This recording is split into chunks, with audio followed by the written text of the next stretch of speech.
So hello everyone, welcome back to my channel. So student, आज की class में मैं आपको क्लास 7 का chapter number 5 lines and angle की एक्सरसाइज 5.2 का क्वेश्चन नंबर 1 कराने लगी हूँ। तो चलिए स्टूडेंट, क्वेश्चन नंबर 1 को करना स्टार्ट करते हैं।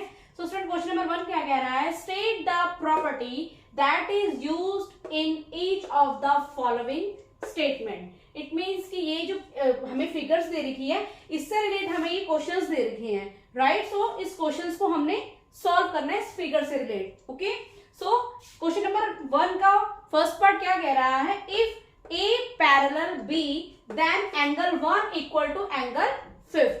इट मीन्स कि ए पैरेलल किसके है? बी के। So angle 1 equal to angle 5 के। ऐसा क्यों है? मीन्स एंगल 1 किसके इक्वल है? एंगल 5 के, राइट। सो ये प्रॉपर्टी कौन सी है? मीन्स हमें इसमें प्रॉपर्टी बतानी है कि एंगल 1 इक्वल टू एंगल 5 है।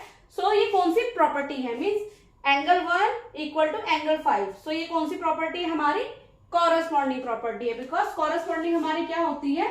जो सेम साइड में सेम पोजीशंस में होती है, राइट, वो हमारा कॉरेस्पॉन्डिंग एंगल कहलाता है। मीन्स जो सेम साइड में सेम पोजीशन में हो वो हमारा कॉरेस्पॉन्डिंग एंगल कहलाता है। इट मीन्स जिस तरह से इस लाइन में एंगल 1 ऊपर है एंड इस लाइन में एंगल 5 ऊपर है, सो और ये सेम साइड में है, सो ये हमारा कॉरेस्पॉन्डिंग एंगल है, angle 1 equal to angle 5। Similar second part is if angle 4 equal to angle 6 then A parallel B. It mean A parallel B की है, सो एंगल 4 एंड एंगल 6 ये इसके इक्वल है। तो ये कौन सी प्रॉपर्टी है हमारी? Angle 4 and angle 6। So angle 4 और 6 ये हमारी कहां पे है? इंटीरियर एंगल्स है। इंटीरियर मीन्स अंदर का एंगल है, बट ये यहां से क्रॉस हो रहा है। इट मीन्स ये हमारा एंगल 4 इक्वल टू एंगल 6 ये हमारा ऑल्टरनेट इंटीरियर एंगल्स है। इतना तो हमें पता है, ये दोनों एंगल इंटीरियर है, बट यहां से क्रॉस हो रहा है, तो ये हमारा क्या कहलाएगा? Alternate interior angles, right. So ये एंगल है हमारा alternate interior angle, right. Similar third part में क्या कह रहा है? If angle 4 plus angle 5 equal to 180 degree then A parallel B. It means A parallel B में angle 4 plus angle 5 equal to 180। So ये हमारे कौन सी प्रॉपर्टी है? सो स्टूडेंट, जिस तरह से ये हमें इसकी स्ट्रेट लाइन दे रखी है, राइट, ये ट्रांसवर्सल लाइन हमारी स्ट्रेट लाइन है। सो अब ये एंगल हमारा 4 है एंड ये एंगल हमारा 5 है इंटीरियर एंगल्स में, right. So student equal to 180। इट मीन्स जिस तरह से ये एंगल 4 है, सो एंगल 3 भी हमारा मीन्स इंटीरियर एंगल होगा, angle 3 and angle 6, right. So angle 4 plus angle 5 equal to 180 है।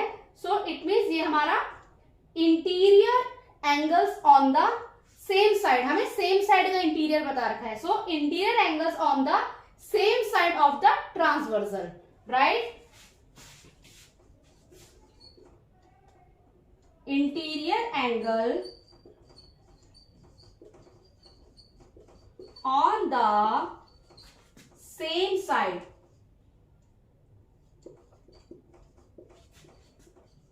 Of the transversal. Transversal line कौन सी होती है स्टूडेंट? हमारी ये दोनों लाइन हमारी पैरेलल है, जो ये जो लाइन है ये हमारी ट्रांसवर्सल लाइन है, और एंगल 4 एंगल 5 हमारा इंटीरियर एंगल है, same side means same side में, ट्रांसवर्सल के सेम साइड में, right. So are supplementary, right. Supplementary मैंने क्यों बताया है? बिकॉज 2 एंगल का सम क्या होता है? 180 डिग्री। सो इसलिए सप्लीमेंट्री मैंने यहाँ पे ऐड कर दिया है, राइट। एंगल 4 एंगल 5 क्या है? हमारा इंटीरियर एंगल जो कि ट्रांसवर्सल के सेम साइड में है, और यहाँ पे बोला है angle 4 plus angle 5 equal to 180। So ये दोनों का सम हमारा 180 होता है, तो ये हमारा कौन सा एंगल कहलाता है? सप्लीमेंट्री एंगल कहलाता है। Okay student.